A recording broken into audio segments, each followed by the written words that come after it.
खबर शामिल करते हैं बलोचिस्तान के इलाका मंजरी बाजार में अलीज़ई मूवमेंट ने एक जरगा मुरतब किया, जिसमें मुस्तहिक अफराद की मदद और गुर्बत मुकाव मुहिम के हवाले से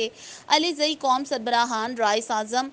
हज़ारगंजी खान, अब्दुल्ला अचकज़ई, जब्बार खान, बिस्मिल्लाह खान, माजिद खान, अलीज़ई इत्तेहाद के तमाम अफराद ने शिरकत की। रईस आज़म हज़ारगंजी अब्दुल्ला खान का कहना था कि बलोचिस्तान के कबायली इलाका जात पशीन जोब मुंजराई के इलाकों में सेहत की सहूलियात का फुकदान, ना हस्पताल, ना कोई एम्बुलेंस, ना डॉक्टर्स, मरीज को 70 किलोमीटर से लाते हुए मरीज मर जाते हैं। मजीद क्या कहना था, आइए जानते हैं।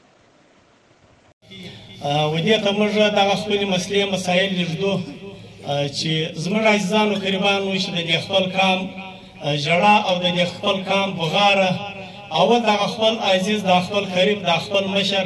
دا نه واوري د بیبان سړی په ډیر نا وخت په دې غړ په دې आवाज باندې خبريږي. ایزان هغه پښتو کې مثال دی وای چې کوټه کې ور باندې و بل کوټه ته ډیر نا وخت ګرموشتو او تاو رسیږي. نن چې کوم زموږ مجبوري زموږ په کام کې پرتی دي یا زموږ په علاقه کې پرتی دي یا زموږ وځوانانو او کشرانو ته پرتی دي،